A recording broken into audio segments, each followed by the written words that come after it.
Hi, and welcome to the Passionistas Project podcast, where we talk with women who are following their passions to inspire you to do the same.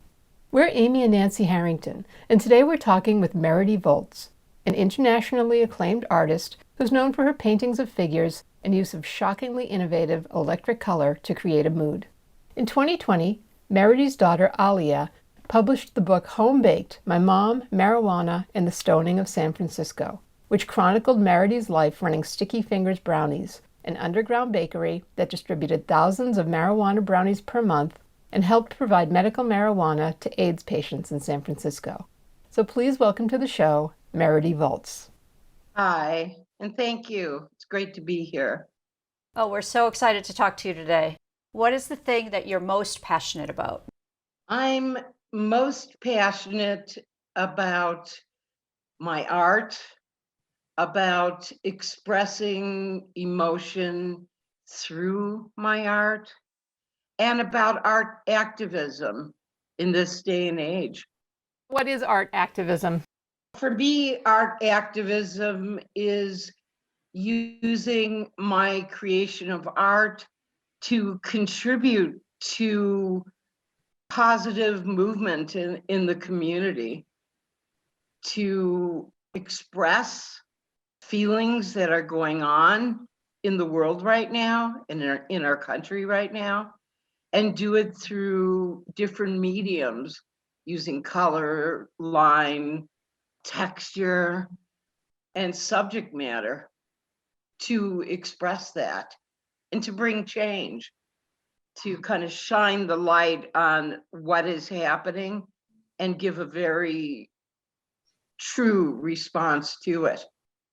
I'm very happy to be part of a movement for change in our time, which really is calling out for it. Let's take a step back. What was your childhood like, and were there things in your childhood that inspired you to become an activist? It was a mixed bag. I was raised in a middle-class Jewish family in Milwaukee, Wisconsin. My mother was a school teacher. My dad owned a tavern.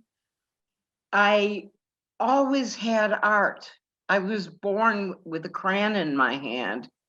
And by the time I was 3, I was drawing colorful people, which now, 70 years later, at the age of 73, I'm still doing it.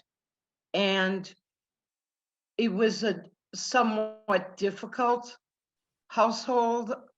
My mother was very strict and critical and somewhat abusive. And so for me, that place where I was laying on the floor, leaning on my elbows, drawing, that place where my crayon touched the paper was my sanctum sanctorum. It was my space, and nobody could get into that world. It was mine alone. And it still is that for me. It's been that for me my entire life. And I was recognized very young. I was 6 when I got a scholarship to go to art school at the Milwaukee Art Center, which had just opened, by a teacher from who'd come around from the Milwaukee School Board, and she'd pick up little samples of artwork from young students to show, and I guess she showed them in different places. Her name was Miss Bury, and I'll never forget her. She had pure white hair, and as a child, Miss Bury rhymed with flurry, and there was a lot of snow in Milwaukee. So I always associated her with white snow. I'll never forget that white hair. And she got me my first scholarship. And then from then on, I had great teachers all along, all through university. There were some fabulous teachers who took me under their belt and mentored me. And I was born an artist and I'll die an artist. So I've always known my calling. That's been clear. I've been really lucky that way, because I didn't have to search for my calling. It was there. Was that part of the reason you went out to California?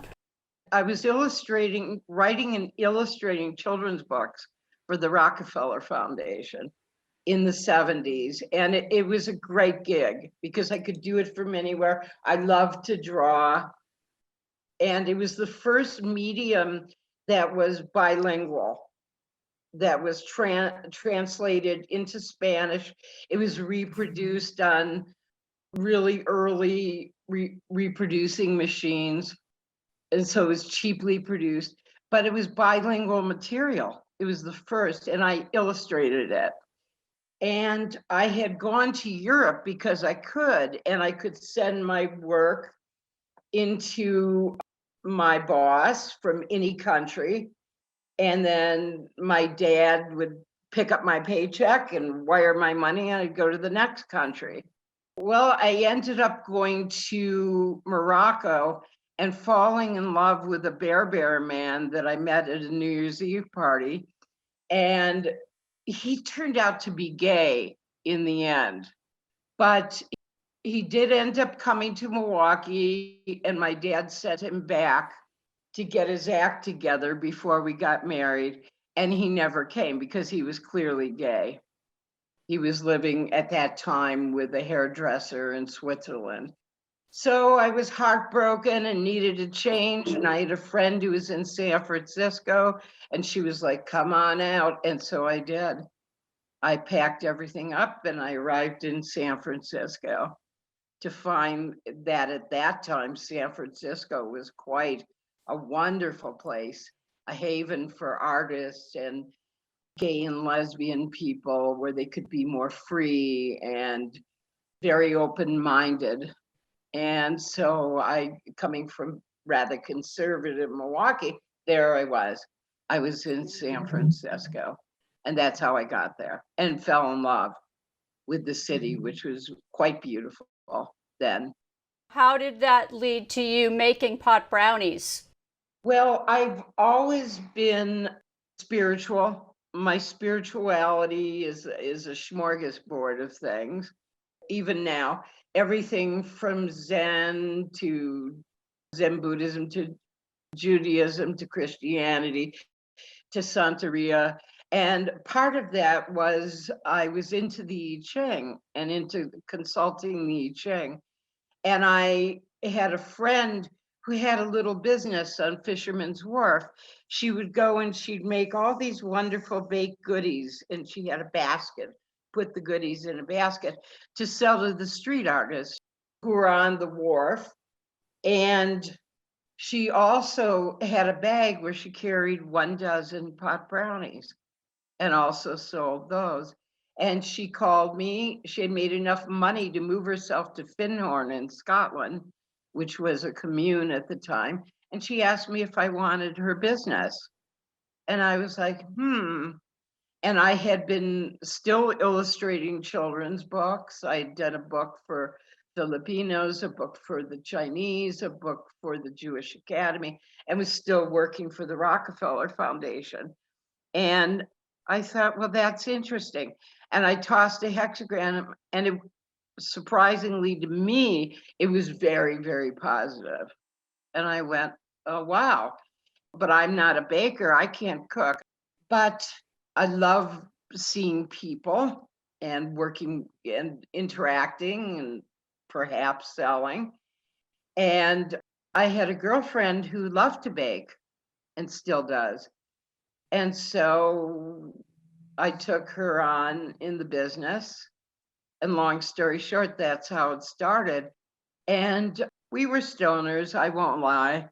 We were.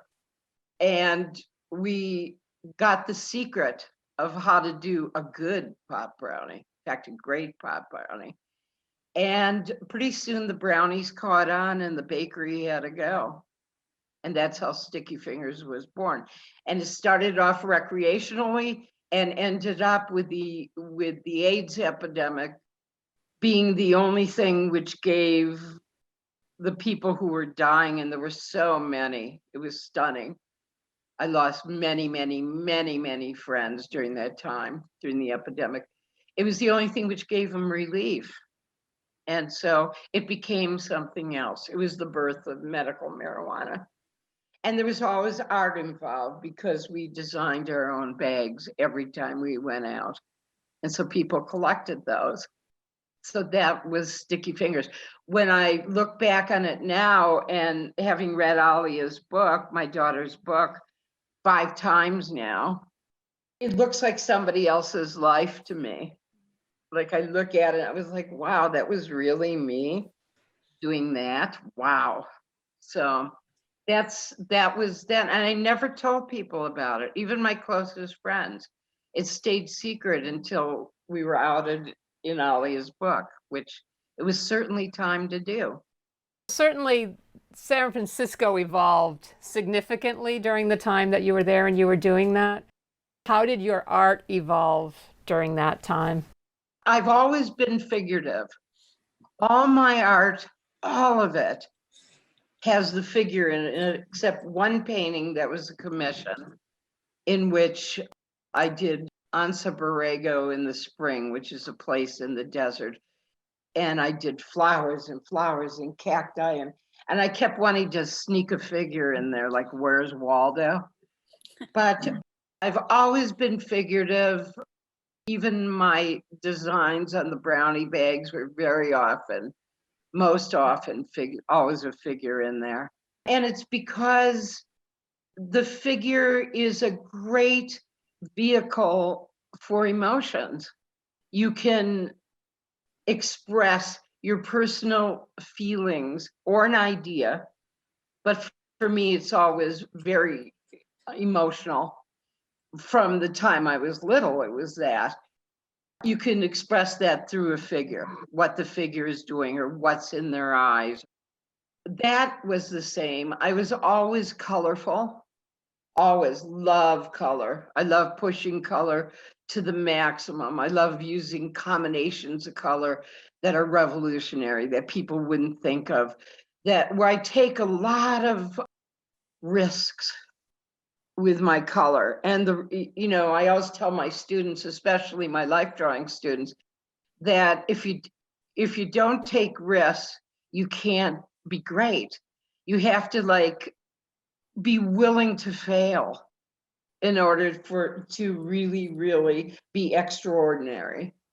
So those risks, I've never been a safe artist. Never, not in subject matter, I've always been right up on the edge. And that's where an artist needs to be. An artist who just settles into something is not on their edge. And artists need to be on the edge. And if you're not on your edge, you need to push yourself to the edge. And sometimes up and over the edge, may I add. So my work back at that time, I've always gotten a lot of awards and things like that from the artwork, all through high school and then college. And then as an adult entering shows, I've won many, many awards. And I think it's because of taking the risk. Now, as far as marketing my work, that's another story, is that I have an enormous body of work here. Enormous. I have worked from almost right from the beginning around me, and I'm prolific, which means there's a lot of work here. And during the pandemic, on some of the art sites, I've made friends with digital artists and have viewed their work. And I gotta hand it to them, man. They can put everything on a thumb drive. Like that, like as big as your thumb, right? I'm looking around, and I have a 3-bedroom home, and every single inch of it has stacked artwork. Every inch, every closet, every shelf, my garage, so much work. And Ollie is like, I never wanted to be an art dealer. And, you'll inherit this way. Never wanted to be an art dealer. So she could do a big bonfire, I told her, because everything is in the process anyway. It was all in the making of the art for me. So I know that won't happen. So I've never been great at the marketing of my own work. And part of that is that it's very I find it off-putting when people are like, my work is great, wait till you see it. And I find myself in any medium, musician or, right, anybody, I find myself stepping back from that a couple feet. And so it's very hard to do that. And so I sell, but I sure have a lot of work here. So that I would say the art marketing, I've been weak in. The art making, I've been strong in. I don't know if that's evolved much, my marketing skills. You're listening to the Passionistas Project podcast and our interview with Meridy Volz. To learn more about Meridy's artwork, visit meridyvolz.art. And to get a copy of her daughter Alia Volz's book, Home Baked, go to aliavolz.com. If you're enjoying this interview and would like to help us continue creating inspiring content, please consider becoming a patron by visiting thepassionistasproject.com/podcast and clicking on the patron button. Even $1 a month can help us continue our mission of inspiring women to follow their passions. Now here's more of our interview with Meridy. How would you describe your art for someone who hasn't seen it? I would say my art is expressionist / impressionist with an extreme palette and texture. I would say my work is extremely emotional, which goes under the category of expressionism. I would say neo-expressionist / impressionist. And where do you draw inspiration from? From what I'm feeling at the moment. My deepest, some of them dark feelings, it's not, and in this day and age, somebody said, people came to see my work the other day, and they were like, it's so deep. And you can just feel, especially the pandemic art has a real feeling of sadness to it. And I'm like, if you're not sad in these times, then you're not paying attention. The loss of life and integrity and so much loss now. And I don't mean to wallow in dark, negative emotions. However, as an artist, I feel like I'm almost duty bound to record that. Like years from now, it'll be an age in the movement of art that contain very, very deep feelings. And you see less and less of figurative art and more of abstract art, probably for that reason, is that I think abstract art comes from a different place in general. I think it can dip into deep emotions, but you can look at a piece of abstract art and it can be a lot of things. The series that I've done during the pandemic, my Black Lives Matter series, was another story. I found that to be very relieving because it comes from a different place. It's not about me and it's not about my emotions. It's about a life well lived and recording something about the beauty of that person's soul. Something, because the face is a map to that, really, in most cases.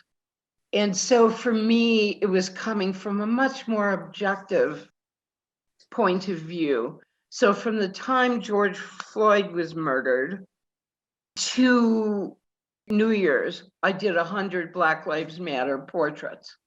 And that was starting out with Black artists who have passed, who have contributed greatly to our culture.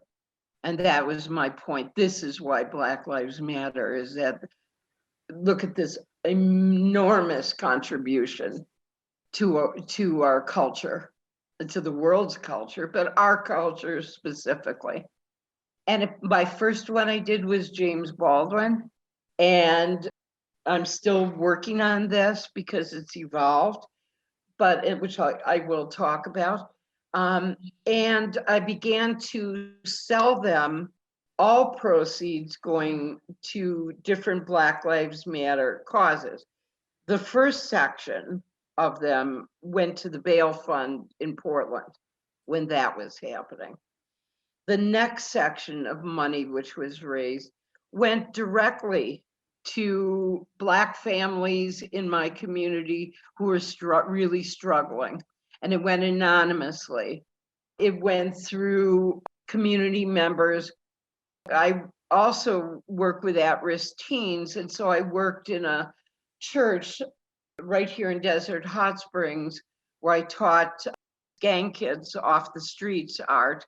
So I met community activists in that community, and they distributed the money for me directly. Like there was a grandma who was feeding 3 kids who was being evicted because of no stimulus check for so long. And money went to them. And so went directly to the community. And then the last section went to Georgia for the election of Ossoff and Warnock. So I feel great about that. I mean, I personally gleaned a lot out of it. One, being able to come out of the deep emotions and just, it was soothing. It was like taking a nice cool shower after being in the heat. And also to be active, because I couldn't get out and protest. I'm too old to bang the streets anymore. And I could be a contributor. And that made me feel very much alive while in lockdown alone for 13 months.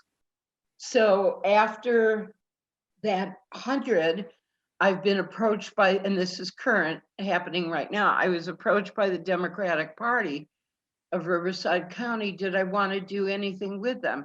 So yes, indeed I do. And so I had the chair of the party.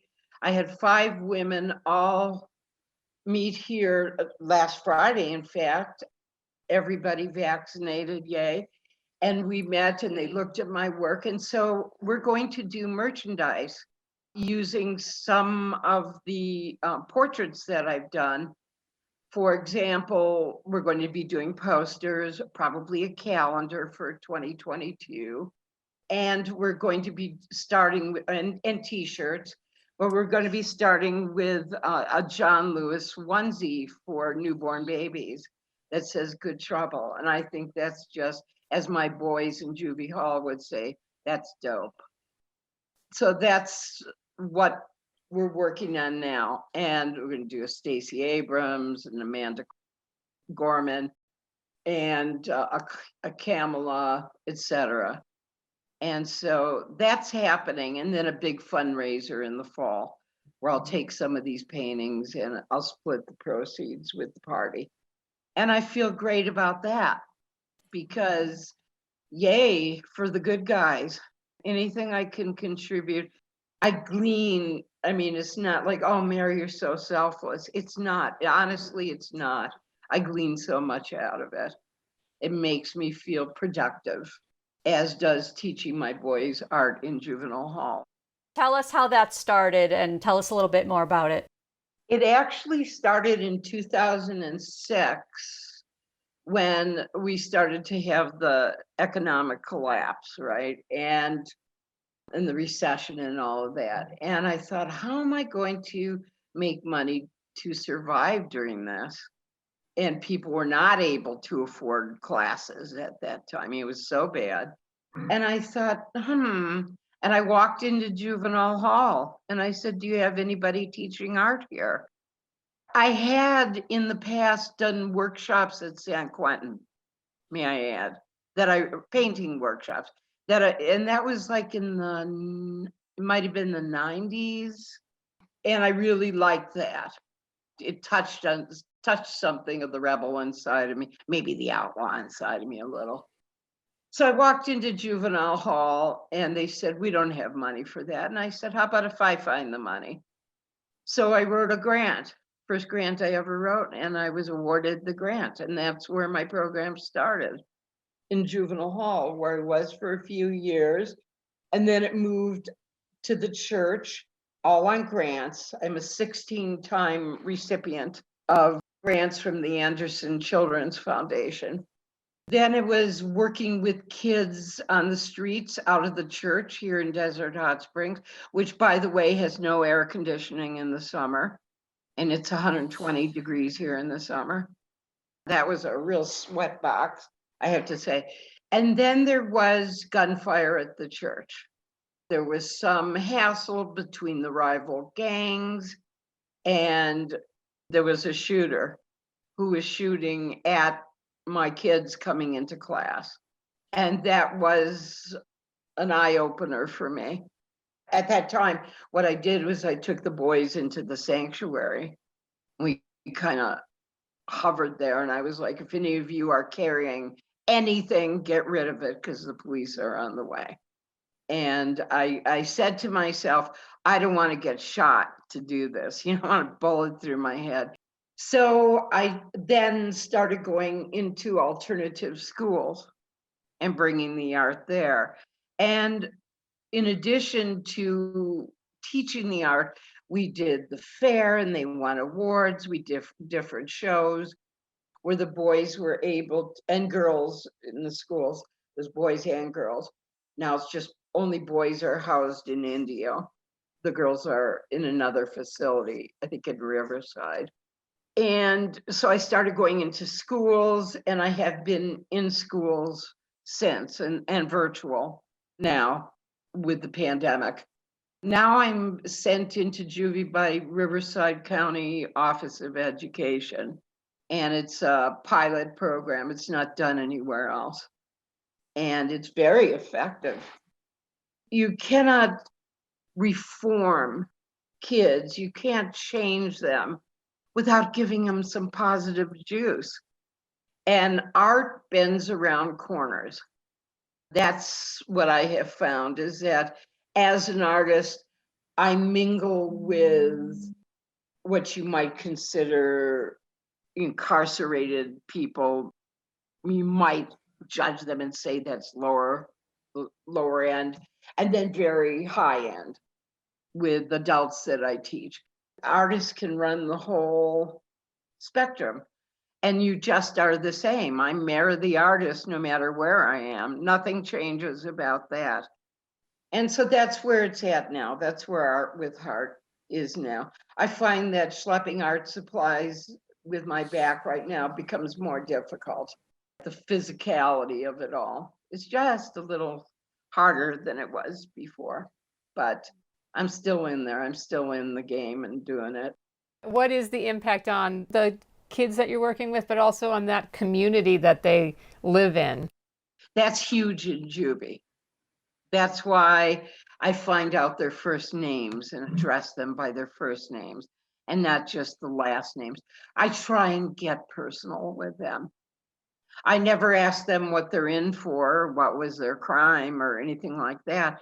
That's not my concern. What my concern is my interaction with them right at that point. And art is very individual because it's you and the paper and the medium you're working on and your individual expression. So there's no right and wrong. Sometimes the kids are like, oh, this doesn't look like anything. And I'm like, it's great abstraction. And then I'll hunt up a picture of like a Pollock or a Kandinsky. And I say, look at this. This guy, his paintings are worth kabillions. Look at that. There's our room for everybody in art, everybody. And so I try and make it like that for them, where it's very individual. I always deliver good news. So they're very anxious at the end of class to show me their work. I get to play music for them, which they don't get music. So I'm their disc jockey. And I like to say that I know more about rap than any 74-year-old should. But I find clean rap for them and I'll play it. They can request songs. Sometimes we do oldies because they get nostalgic for home, like Otis Redding or the Temptations or like that. And even the Rolling Stones are considered oldies. You know, it's like, oh God. So it becomes pleasurable for them. They put their head down and they do their work in the hour, and then they come up and they show me, and I'm like, that's just great. Look how you did that. That's fantastic. And I'll dress them, if I can do it, by their first name.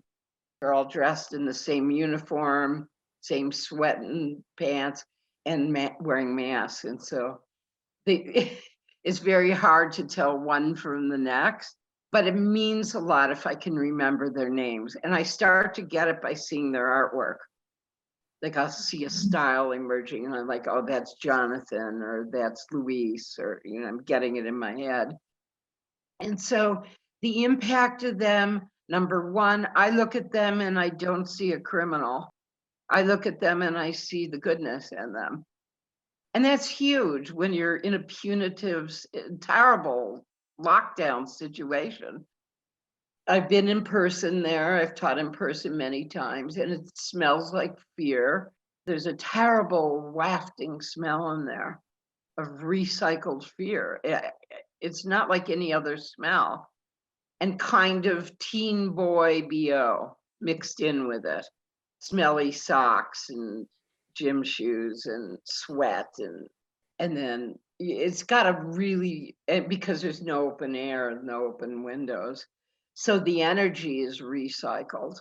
If you look at it on an energy level, there's so many pictures, psychic pictures of destroyed lives, fractured lives, broken people, sadness, abandonment. I mean, it's all of that.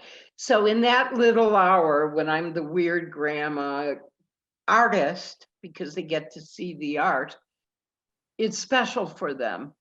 If I sell something, I'll tell them, oh, I sold it. How much did you get, miss? Would you do one for me? That's meaningful. I believe that that experience will be something that they will remember in their lives. It's a takeaway, whereas probably almost everything else in juvie you want to forget because it's hard and horrible in there, just horrible. I certainly bring color in there to an otherwise very dull situation. And I think I bring a little joy, and I bring acceptance. I don't judge them. I only have to say it once. If you're requesting a song, say please. So they always, can I please listen to this? Thank you, miss. They're always please and thank. And that's a good skill to learn. That's a life skill. And I always end it by saying, be kind to each other and be safe. And I love you. And they're always like, we love you more, and it counts for something, I think. It's a small contribution, but I think it contributes to the positive for those boys. I think if it was in every juvenile hall, we'd see less people in juvie. In fact, if they had the art class before they committed the crime, which is why I took it to the streets and out of juvie, I thought if I could head this off before it gets in there, before the kid does the deed. And so that one is hard to judge how effective versus I know I'm being effective here. Is there one lesson that you've learned on your journey so far that really sticks with you? You got to take risks. You got to just, if you fail, you fail. If you crash and burn, you crash and burn. But if you succeed, you can be extraordinary. That would be one thing. And the other thing is just open your heart if you can and be loving and accepting of people. Frankly, it's a struggle for me right now with certain demographic of people.